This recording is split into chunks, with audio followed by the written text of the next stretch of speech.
Guys, I got shingles in my 30s. So that's why I was so upset, because every time I have some fun, it comes with this consequence that I have to. I'm gonna put a lot of pictures of showing.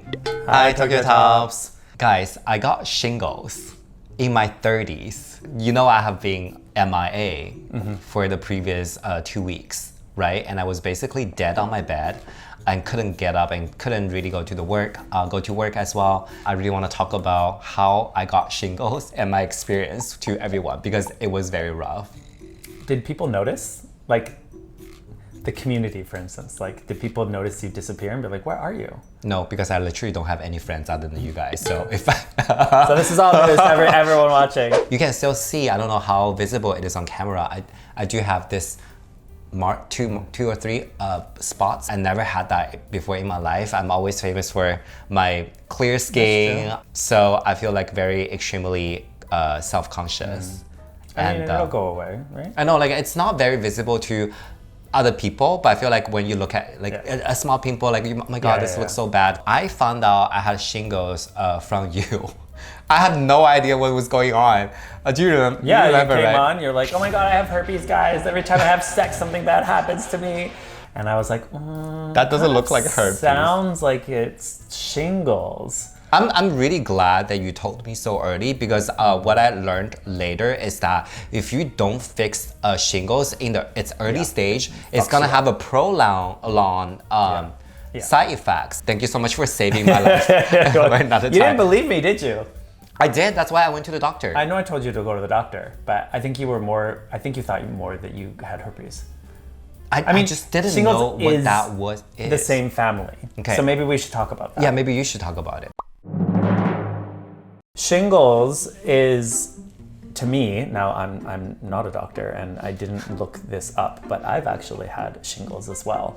My understanding, and again, could be somewhat wrong, my understanding is that it hits half your face.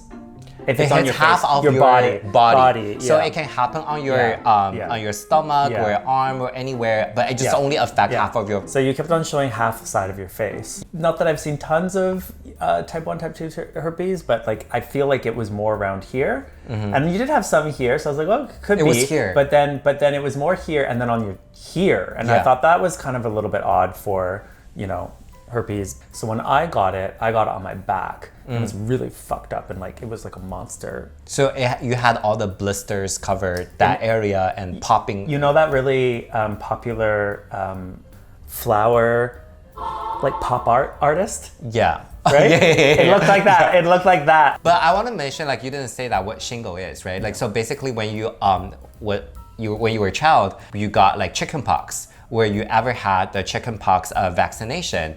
The virus actually stay hidden in your body, even though like all the symptoms have been cured. And when your stress level is very high, your immune system is very low, those viruses actually resurfaced and become this something. Shingles takes over. Yeah. I would say the first day, I didn't feel that bad. I always feel like, okay, here is a little bit painful, tiny bit. It feel like a little bit itchy as well. So I had kind of like a red, how do you say that? Blisters? Like a small blister. Like I didn't really thought about it. I thought, oh, maybe I had a pimple, a bad day, But then when I was riding the Shinkansen, my ear like had a sudden like sharp pain happened inside.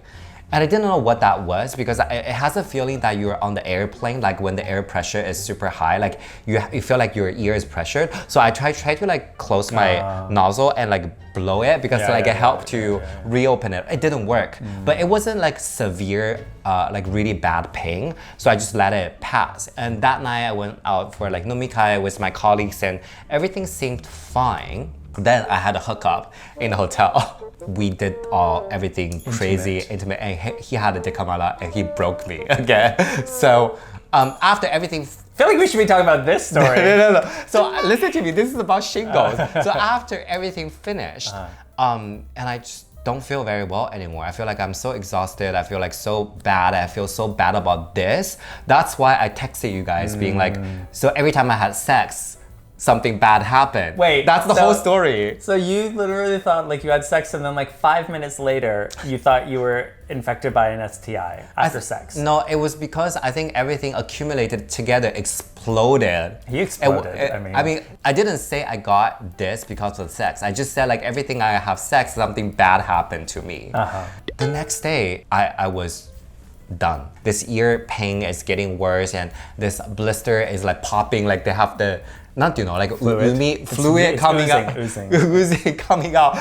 I looked like more like a zombie at that time. Then after our conversation on Facebook Messenger, I just check out like, oh, where's the closest thing I can check up if it's shingles or not, because I know you're very sensitive about diseases. That's true. That's true. What is it? What do people call me? I forget the word. A hypochondriac. So I used that. I also, consulted a lot with ChatGPT on the right So back. who did you believe? Did you believe me or did you believe ChatGPT? I think you definitely planted the seed instead of maybe like, okay, shingles can be one of the and then you're like, what option? Yeah, then what you started shingle talking- is, I and see, like- then I went to the doctor, and the doctor said, yeah, it is shingles, and I was so lucky because usually, here's the Japan knowledge, like usually a lot of like clinics don't operate on Saturday afternoon, so I was lucky enough I was able to find a clinic very timely, and after that it's even harder to find a pharmacy to get prescription and to get the medicine, because if I miss that time window, the next time I'm gonna get the medicine will be Monday. You've been fucked on Monday. It's very important to take the antivirus within the 48 hours period of when you find out the situation. I remember when you were saying, oh, it's not so bad right now. Like, it's kind of like, I don't feel great. I remember thinking, that's what I felt. And then it got severely worse. In a way, I was trying to scare you. In a way, I was trying not to. But that's kind of why I was kind of like, be prepared for the ride. Yeah. Like, you're buckled in, you're on it now. And you just have to, do you remember when I was saying that? And you're like, it's not so bad right now. And like, I didn't want to be like, but I kind of wanted to prepare you also that when it gets bad, that you'll survive it. And on Monday, I was trying to work for a little bit, but I had a very high fever. I think like 30, not really high, but like 38 to 39 in between. And just feel like my body was like, never had this kind of feeling since the cruise. And you didn't even have any fun. Well, you did. You did. You had your big, so that's big why guy. I was so upset, because every time I had some fun, it comes with this consequence that I have to suffer, There is something though, sometimes I wonder, when you have really intense sex and like, you like break your ass and stuff like that, you are doing damage to your body. I'm not saying like tons of damage, but sometimes I do wonder, like obviously you're having intense sex as well. You're maybe not hydrated because you're like making out or all this stuff, right? Yeah. I think after, sure, it releases endorphins and sex is good and positive. But sometimes I do actually think that like after incredibly intense sex, you can like get sick. And I'm not talking about STI. I'm talking about just like your body's tired, it's broken, and at that time where these things come up. That's why I have been so upset about having sex recently, because I feel like every time I try to have a little bit fun, like that's what I get. And it become like a trend, like my body is building up this phobia toward sex. It could be a mental aspect to it for sure as well. That like, oh my God, I'm gonna get sick and then it's a self-fulfilling prophecy. Yeah. So I'm gonna put a lot of pictures of showing, the blisters and everything. I had like a how do you say it? Like a cluster of blisters. Cluster of blisters, but I want to describe it in a more poetic way. Nasty. It looks like a bee house, like a beehive. I'm glad this area didn't because maybe I took the antivirus very quickly. They didn't become the area of blisters, only this part, and you can see there's huge difference right here. I had this prolonged nerve pain. It's still happening. Like sometimes I feel like my face is not it's still like tingling, and sometimes my ears, I'm like thinking, maybe do I have any hearing loss? And also during this period of like having shingles, I went to Malaysia for which is a business ridiculous. trip. I remember I was crying on the bed because I really want to meet my friends in Malaysia. I also really looking for my Malaysia trip for the whole year, you know. It got delayed a couple times, so I'm like, I definitely want to go. So I've Should we chat with ChatGPT again? like, That's a classic Meng thing. He'll be crying on the bed, having I want to say one way, but I guess it's a two-way conversation with ChatGPT. But we know that she just tells you what you want to hear. That's not true. She does. It's a very beautiful and powerful. She's probably like, I understand why you want to go, and I went. So one of the reasons why is this is the difficult part I think about shingles. I remember with me, it was a difficult part for me too. But I believe most people have had chickenpox. Yes. Or the vaccine. If you've had a history with it, then if someone has shingles, they shouldn't be contagious. But if you don't have it, like I have, you could spread it. I think it is the most responsible probably to stay home, but you're not contagious the whole time, right? I think it's the fluid. Yeah, right. So whatever, if they have any contact with that fluid, it's highly contagious. Well, regardless, I'm sure in the comments someone will talk you and judge you for going out spreading the disease. Yes. But it got scabbed. Scabbed at that time. Yeah, so maybe you're not contagious at that point. I wasn't contagious. And then contagious. It does bring into the fact of touching people, and also how many people. Actually, I mean, it's not like you can ask people on the street, have you had chickenpox? Should I not be here? But I think, we've talked a lot about the pain of it, but I think one thing we should talk about, and one thing that I was telling you in the chat, is I personally believe that getting shingles at our age shows that something's majorly messed up in our life. It's very uncommon. It's very uncommon. People saying like you usually get it after 60. 60, yeah. But people say the whole situation has changed after COVID.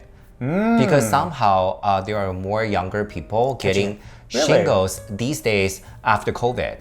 Maybe there is some reaction with the COVID viruses, reducing your strength of your immunity or stuff like that. So when I search online, asking for other people's opinions or on TikTok, there are a lot of people in their 20s and 30s sharing about their shingle experiences. And I want to talk about this. Yes, I do have lots of stress recently, but I don't feel like it's something I have never had it before. That doesn't matter. I don't think that that's the thing, right? Because yes, we've had stress in different parts of our lives and stuff like that. But as you get older, I think there can be compounded things. You might still have the same stress, but maybe for one other reason, let's say COVID. Your body is actually a little bit weaker than it was pre-COVID, right? So it's all these other factors that combine. But I would say I was actually in a really good mood.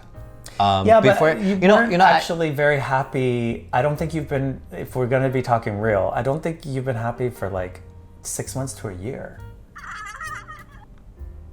Okay, that's another topic. No, but I think no. Okay, I feel because my bodybuilding journey and everything, and I changed my hairstyle, I changed everything. I actually feel like I look good before getting shingles. I'm one day I was looking in the mirror, and while I was working out with my coach, I was like, oh my god, I look kind of hot. I look kind of snatched. But after the shingles situation happened, when I look into the mirror, not only because of this dark spots and stuff, I just feel I think it has some depression influence on me because I feel really bad about myself recently. I feel like it'll disappear. So I wouldn't, as you said before, it's kind of when you're looking at yourself in the mirror, I can see all the imperfections on my face that you probably don't normally see, or if you do see.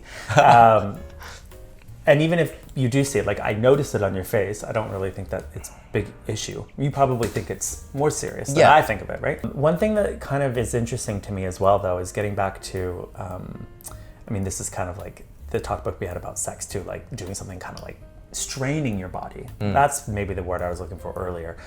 Sometimes hard sex with big dicks, whatever, it can put stress on your body, right? Even if it can be positive. I think working out can be the same. Oh, a lot of more stress on my body. Significant stress on your body. I have a friend who had he apparently dive, like he fell into deep, deep depression and his body just fucking like crumbled apparently because he was working out so hard. And he's like very muscular and looks extremely healthy. Yeah. But he pushed himself so hard that he just, I remember as well when I was a kid, it's not a happy story, but there was a guy who did marathons consistently and was like winning marathons. Everyone thought like, this is the healthy guy. He had a heart attack and died while running, because he was consistently putting, you know, if you're putting a lot of strain on your body, you're not getting the sleep required to rebuild and heal your body. I also personally, my personal opinion is that you're stressed and have been for a while. All of these things, plus the fact that chickenpox is just waiting for an opportunity. Shingles, and then it's like, oh, here's the opportunity, boom. So you don't necessarily have to be like, just one factor or one point. I totally agree with you. So it's a time for you to kind of reassess and self-care. Like, it's also interesting when we get sick. When was the last time that you spent 4 days sleeping in a bed and recovering? The cruise, which was literally 4 days. Really, like if you feel like it's too loaded, just unload yourself, and nothing really matters when I was, because now you didn't think now about I all the feel, attention, right? When you were like in your bed. Yeah, now I have a reset button because I lost so much muscle during the process. I try to like push myself harder, telling myself like I have to go above and beyond, like try to do better at work, and so we're looking better for the other gays. But it doesn't really matter when your body, you know, is. I'm glad this long journey is finally coming to the end. And I actually, today is the day I feel like my ear has improved a lot. So thank you. One thing I think that we did talk about, and now you can be happy about, is that theoretically, you won't have to ever do it again. Go through it again. That's theoretically. Which I know is not it's not true. Theoretically, it's more likely than not. Yeah. Yes. Okay. Everyone's probably going to go through it if you've had chickenpox at some point. Once you go through this,